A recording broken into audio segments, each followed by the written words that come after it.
Esa es la fuerza del pueblo, la historia de la fuerza del pueblo. Presidente, es que hay un alcalde que ya su pueblo dijo que él va a ganar. Entonces, por una omisión en el listado, no lo mencionamos, que es el alcalde del municipio cabecera de la provincia de San Pedro de Macorís, Juancho Martínez, que está con nosotros. Y por supuesto, con ustedes, la persona que más confianza y respeto inspira, no solo cuando habla, solo cuando lo miramos, porque se lo ha ganado a través del ejercicio profesional y público en la República Dominicana. Y ya la mayoría del pueblo dice que será el próximo presidente de la República. Con ustedes, el presidente Leonel Fernández.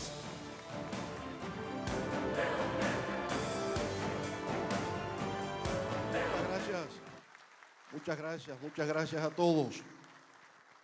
Bueno, ya ustedes lo acabaron de escuchar. El caballo a la alcaldía y para el palacio va el león. Es así, Johnny, es así la estrofa. Perfecto. Compañeros miembros de la dirección de la Fuerza del Pueblo, compañeros presidentes de partidos aliados, compañeros y compañeras candidatos a alcaldes, alcaldesas, compañeros miembros de nuestra dirección central, compañeras, compañeros, amigos todos.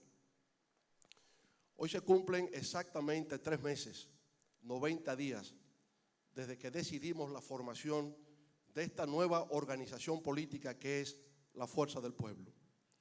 Y a 90 días de haberse lanzado la idea de la formación de esta nueva agrupación política, hoy podemos decir que contamos a escala nacional con 206 locales de la Fuerza del Pueblo.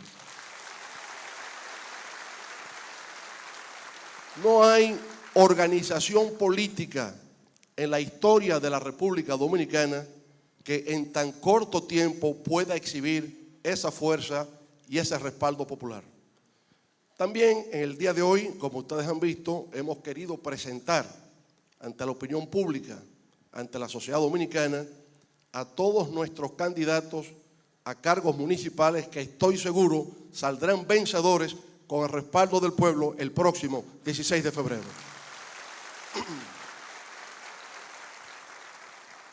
Haber llegado hasta aquí ha sido una gran lucha, pero forma parte del contexto histórico contemporáneo de la República Dominicana. El 25 de septiembre de 1963 significó una interrupción del orden democrático constitucional de la República Dominicana. 43 años después, en el 2006, cuando logramos dentro del Partido de la Liberación Dominicana conquistar la mayoría en el Senado y en la Cámara de Diputados, ya habíamos vuelto al poder en el 2004. En ese momento, 4 décadas después, se produjo un reencuentro con la historia. Porque el respaldo que recibimos en los comicios congresuales del 2006 era para crear la revolución democrática institucional de la República Dominicana. Así lo expresamos, así lo dijimos en ese momento e iniciamos ese proceso de consolidación y transformación democrática institucional en el país. Eso significó la reforma constitucional del año 2010, de lo cual en los próximos días estaremos festejando el 10º aniversario de su proclamación.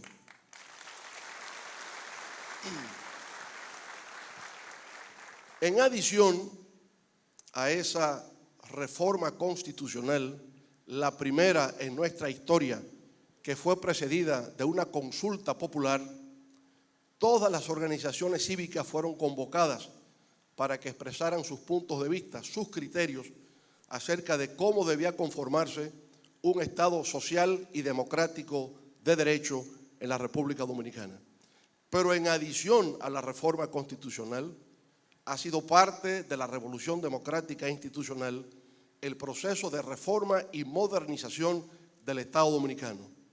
un Estado dominicano para el siglo XXI, abierto a las corrientes globales, pero reafirmando su vocación nacionalista en favor del pueblo dominicano.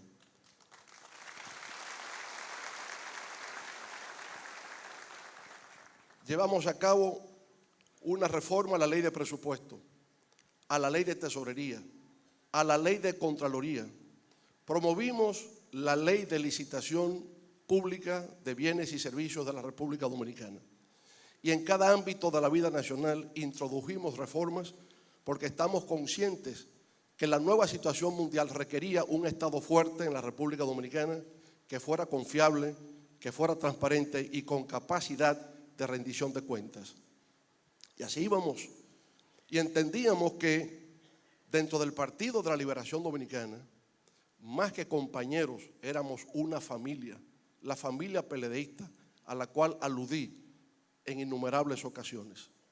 Y todo fue así hasta que llegamos al año 2012, porque a partir del 2012 empezó a producirse un cambio que en principio ocurrió en forma inadvertida. Creíamos que eran los mismos, la ética de la amistad y del compañerismo iba a prevalecer. En el caso nuestro, de manera particular, llevándonos de los consejos del maestro Juan Bosch, nunca fuimos parte de grupo o facción dentro del Partido de la Liberación Dominicana. Juan Bosch siempre enseñó que los grupos y facciones resultan perjudiciales en la vida institucional de los partidos políticos. Pues nunca lo hicimos. A partir del 2012, sin embargo, una facción del PLD pasó a controlar la maquinaria del poder del Estado. Y a partir de ahí se lanza una estrategia de perpetuación en el poder. Y para lograr perpetuarse en el poder hay que eliminar los obstáculos. Y el principal obstáculo era la fuerza constituida en relación a la revolución democrática e institucional.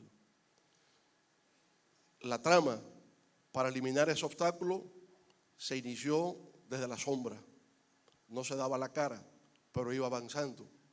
Y en la medida en que avanzaba nos dimos cuenta que la única forma de poder detener ese proyecto antidemocrático, autoritario, de perpetuación en el poder, consistía en organizar a esa revolución democrática que tiene una gran simpatía en todo el ámbito de la República, sus distintos sectores sociales, pero que no estaba constituida propiamente como una fuerza. Y dijimos, empecemos a organizar esa simpatía en una fuerza política. Y dijimos, vamos a organizar a 2 millones de ciudadanos dominicanos para obligar al Partido de la Liberación Dominicana a la unidad y seguir nuestro proyecto, nuestra estrategia de consolidación del Estado social y democrático de derecho, la revolución democrática institucional boschista de la República Dominicana. Y lo logramos, lo logramos. Nuestros compañeros fueron barrio por barrio, pueblo por pueblo, municipio por municipio, y logramos el apoyo de 2 millones de ciudadanos para nuestra fuerza. Y en base a eso nos presentamos para las primarias del 6 de octubre. Pero antes de llegar a las primarias del 6 de octubre, tuvimos que pasar por algunos desafíos. El primer desafío fue la ley de partidos, porque la ley de partidos tenía 2 versiones. La versión de la Junta Central Electoral, que fue elaborada inclusive con el concurso, el apoyo de técnicos de la Organización de Estados Americanos y de otras instituciones internacionales especializadas en leyes de partidos políticos. Cuando nos presentaron ese proyecto de ley, dijimos, no hay que quitarle ni una coma. Sin embargo, ese proyecto fue mutilado. Y fue mutilado pensando en los distintos escenarios que podían presentarse en caso de ruptura dentro del partido oficial. Lo primero, por supuesto, fue el gran debate que ustedes recuerdan sobre primarias abiertas, simultáneas y obligatorias a todos los partidos políticos. Bueno, ¿por qué razón había que pensar en un modelo único de escogencia de candidatos a cargo de elección popular? en la República Dominicana y dentro de nuestro partido nunca había habido dificultades. Obedecía a un propósito. Obedecía al propósito de que ya se tenía el criterio de reforma a la Constitución para una segunda reelección presidencial consecutiva. Y en base al concepto de primarias abiertas, se procuraba un nivel de legitimación popular equivalente a si fuese un plebiscito o un referéndum. El argumento que nos sirvió para derrotar ese criterio fue que ya la Suprema Corte de Justicia en el año 2005 había declarado nula una ley del 2004 que establecía primarias abiertas, simultáneas y obligatorias, y que por consiguiente esa decisión de la Suprema Corte de Justicia, actuando como Corte Constitucional, era vinculante a todos los órganos del Estado. Cuando lo dijimos no se le prestó atención y eso siguió avanzando. De manera ilegal se aprobó en el Senado de la República. Cuando pasaba a la Cámara de Diputados, la opinión pública dominicana reaccionó y provocó el hecho de que las primarias abiertas fueron una entre varias modalidades para la escogencia de candidatos a cargo de elección popular. Y entonces ocurrió el absurdo. Somos el único país del mundo donde hay primarias abiertas, primarias cerradas, convención de delegados, convención de dirigentes, por aplauso, por aclamación, por encuesta. Semejante locura no existe en ningún lugar del mundo.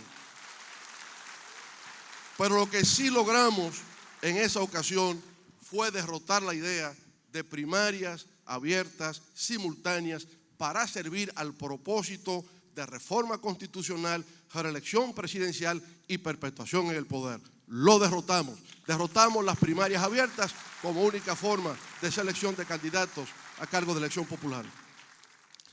Como había que cambiar los estatutos para hacer posible elecciones primarias, lograron que en el Congreso se aprobara de que por ley se escogía el organismo donde se tenía mayoría para hacer posible la reforma de los estatutos del partido. Y aplaudieron su éxito, lo pasaron en el Congreso, pero tenemos un Tribunal Constitucional que ha demostrado ser responsable y con visión histórica, y lo derrotamos en el Tribunal Constitucional de que esa ley es inconstitucional. Pensaron, bueno, si hay una ruptura y la fuerza democrática institucional crea una organización política, vamos a impedir que pueda establecer alianzas. Y se estableció en la ley que ninguna fuerza política recién creada podría establecer alianzas con otra organización política. Es decir, estaban previendo de que si se producía una ruptura, el nuevo partido no pudiese competir aliándose con otras fuerzas. Eso pasó al Tribunal Constitucional y nuestros abogados derrotaron ese concepto antidemocrático y autoritario. Y luego se establecía que los partidos políticos no podían establecer spots publicitarios o divulgar su propaganda gráfica sobre todas las fuerzas políticas nuevas. Y ante el Tribunal Constitucional también eso fue derrotado con los argumentos de nuestros representantes legales. Ya luego se establecía que no podía hacerse campaña confrontacional a través de redes sociales y medios digitales. Y todos nos sorprendimos cuando vimos eso, porque la libertad de expresión es una sola, a través del ciberespacio o a través de los medios convencionales. Y una vez más, el Tribunal Constitucional, acogiendo los argumentos de nuestros abogados, derrotó esa otra concepción antidemocrática y autoritaria. Lo vencíamos en todo. Cada argumento que implicaba una deriva autoritaria era derrotada con los argumentos irrefutables de nuestros representantes legales. Y así fue entonces como se presentó la gran batalla en defensa de la Constitución de la República.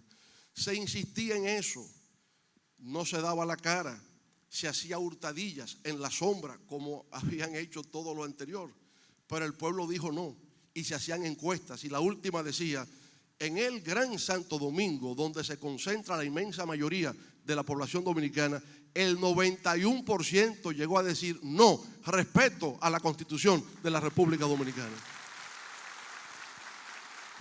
Pero seguían en su propósito, no cejaban y amenazaban cada semana con que lo llevarían al Congreso. Y entonces tomamos control del Congreso. Y allí estuvo al frente de eso el caballo mayor, Johnny Ventura. Con esa gesta, el próximo alcalde del Distrito Nacional no solo se consolidaba como un ícono del arte dominicano, sino como un gran patriota de la República Dominicana, defendiendo los principios y los valores de la democracia, de la libertad, de la justicia social y de la Constitución de la República Dominicana.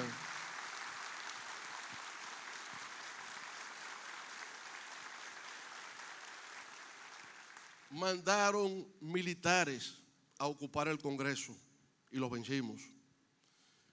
Reaccionaron burlándose de los motoconchistas, hombres y mujeres del pueblo que iban en el entorno del Congreso. Hablaban de los motoconchistas constitucionalistas en forma irónica. Sí, eso, los derrotaron. El pueblo los derrotó. Pero luego de que los derrotamos en esa gran jornada histórica de defensa de la Constitución, la ira se apoderó del palacio. Y entonces Júpiter empezó a vomitar odio. Y resulta que como consecuencia de eso,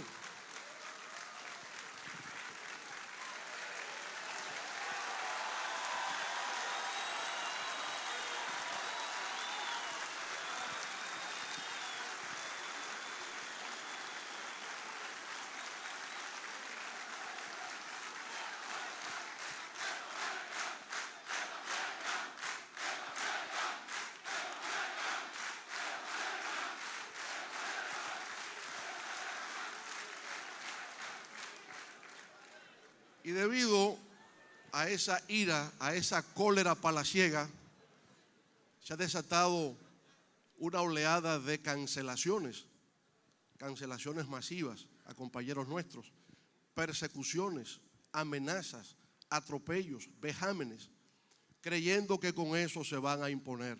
Y resulta que cada vez que hieren con esas persecuciones y esas amenazas y esos atropellos, lo que hace es que crece cada vez con más fuerza el anhelo del pueblo dominicano de que en febrero y en mayo de este año esa cúpula palaciega es para afuera que va.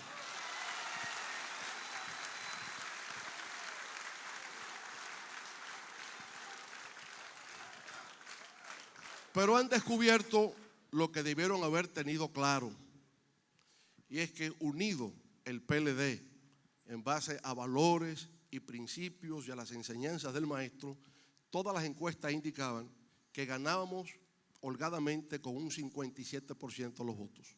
Pero no quisieron. Desdeñaron 2 millones de ciudadanos, lo menospreciaron diciendo que eran grupos los minoritarios. Y ahora resulta que ese grupo minoritario, ese grupúsculo minoritario, le genera una pesadilla nocturna todos los días.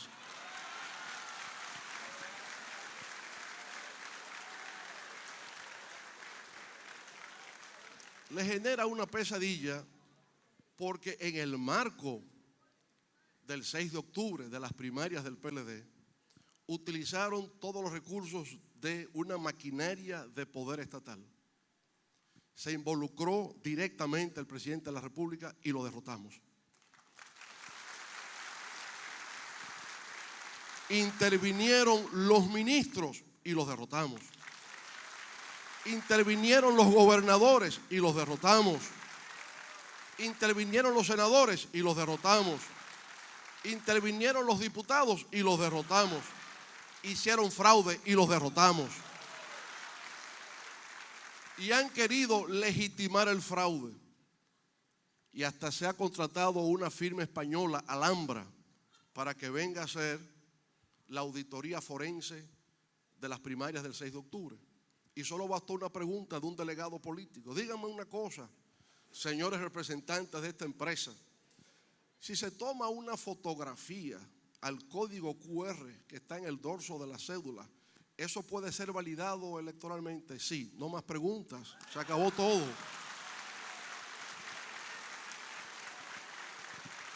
Se impusieron por la fuerza, se impusieron por la brava, apelando al engaño, a la mentira, a la manipulación, a la adulteración y a la demagogia. Pero todo eso será vencido.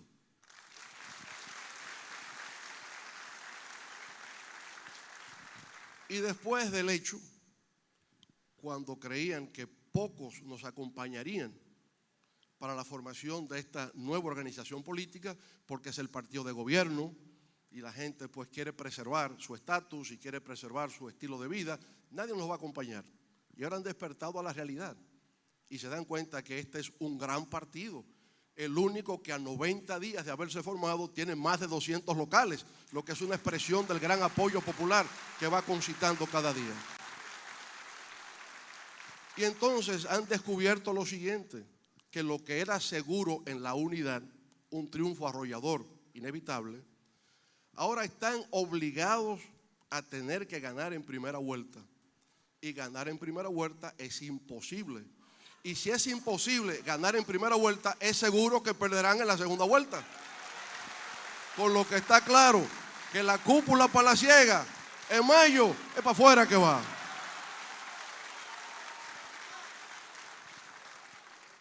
Como han llegado a esa conclusión, de lo que se trata ahora es de cómo sacar del medio a la fuerza del pueblo. Ya que es así, la única forma de pretender polarizar y competir es sacando de juego a la fuerza del pueblo. ¿Y cómo empiezan? Invalidando nuestra candidatura. Acciones judiciales, invalidando la candidatura de Leonel Fernández como candidato presidencial de un conjunto de fuerzas políticas. Ahí lo derrotamos. Y entonces lanzan otra acción judicial, que es la de invalidar el pacto de coalición que hemos hecho con las otras fuerzas políticas, especialmente con el Partido Reformista Social Cristiano, presentado aquí por el ingeniero Federico Quique Antún Valle. Y cuando intentan impugnar ese acuerdo de alianza con el Partido Reformista Social Cristiano, lo derrotamos. Entonces se le cogió con el nombre, que qué es eso de fuerza del pueblo, que el tribunal debe invalidar, que fuerza del pueblo nada, y lo derrotamos, porque esto se llama la fuerza del pueblo. Y después era el tema del logo, la línea gráfica, ese verde, esa cosa molesta, porque esa es la esperanza, esa es la ecología, y es la tradición heroica del movimiento revolucionario 14 de junio.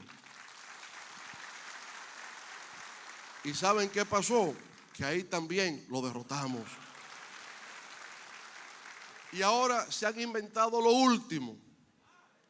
Lo último es que el Partido Reformista no debe figurar en el número 3 de la boleta. Que ahora hay que pasar al Reformista al 4. Y hoy, esta tarde, ya se ha dicho, el Reformista sigue en el 3.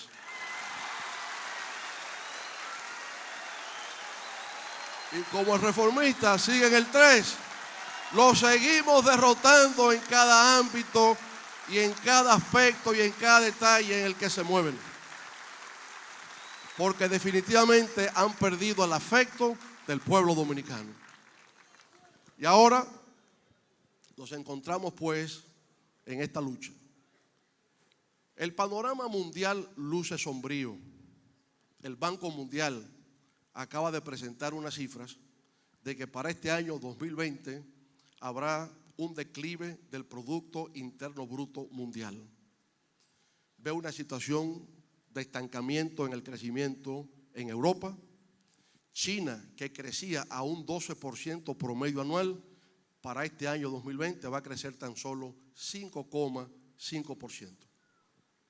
Cuando China ha disminuido su tasa de crecimiento, ha afectado severamente a América del Sur, porque China se ha convertido en la locomotora de las economías de América del Sur que exportan sus commodities al mercado chino.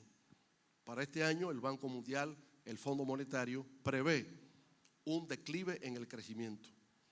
Con respecto a América Latina, la CEPAL ha dicho que el 2020 se proyecta como uno de los peores años en términos de crecimiento económico de las últimas décadas para América Latina. Y ya hemos visto lo que ha pasado en América Latina a partir del año 2013, cuando se produce la desaceleración del crecimiento económico mundial y de China, como en la región se produce estancamiento y contracción en el crecimiento. Y eso a su vez ha generado descontento social y en el descontento social volatilidad electoral. Desde el 2013 en adelante, con alguna excepción, todo el que está en el gobierno es castigado en las urnas y llega a la oposición. El caso más emblemático es el caso de México, porque en México el Partido Revolucionario Institucional PRI, el Partido de la Revolución Mexicana, que había gobernado durante 70 años, había salido del poder y volvió, ese partido gobernante, con una gran tradición y con mucho apoyo en las distintas comunidades mexicanas, quedó en tercer lugar. Y el partido que ganó, un partido de formación reciente, el Movimiento de Regeneración Nacional Morena, un año tan solo tenía de haberse formado, ganó Morena y el PRI pasó al tercer lugar. Yo me quedé pensando, esa es la anticipación de lo que va a ocurrir en la República Dominicana. El que está gobernando va para el tercer lugar y la fuerza del pueblo directamente al Palacio Nacional.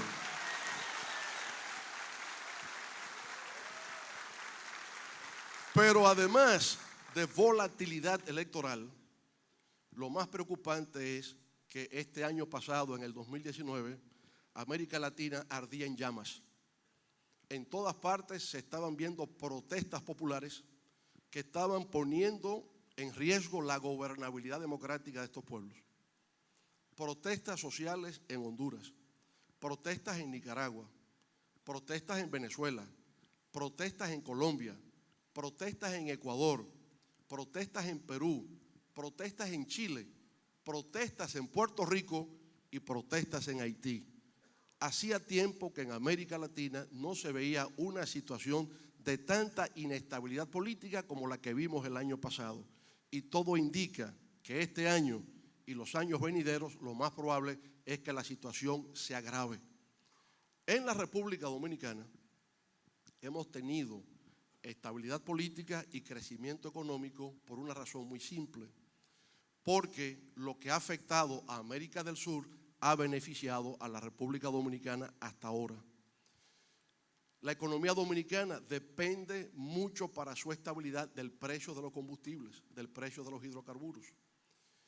Y si el precio del petróleo, que durante nuestra época en un momento dado llegó a cotizarse a $147 el barril, en los últimos 6 o 7 años se consolidó en torno a 28 a 30 dólares el barril. Ha sido en el último año y medio que el petróleo ha pasado a 65 y ha llegado hasta 70 dólares. Pero los primeros 5 o 6 años de esta administración, el petróleo estaba en cerca de 30 dólares el barril. ¿Qué significó eso para nuestra economía? Significó un ahorro anual de por lo menos $1.000 millones en lo que tiene que ver con el subsidio al sector eléctrico. Si yo estoy ahorrando $1.000 millones al año, en 6 años son $6.000 millones. Pero si en adición a eso tengo ingresos por venta de acciones de compañías transnacionales que se fueron, yo calculo que este gobierno tuvo ingresos no previstos de por lo menos $7.000 u $8.000 millones que no tuvimos durante nuestro gobierno porque fue al revés.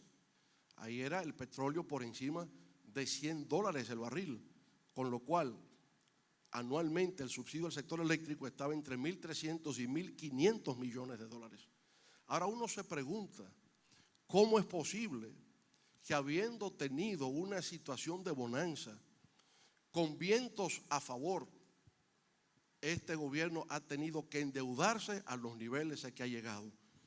¿Cómo es posible que en tiempos de vaca gorda, en lugar de ahorrar, el gobierno lo que ha hecho es dilapidar y por otra parte endeudar, hipotecar el futuro de la República Dominicana?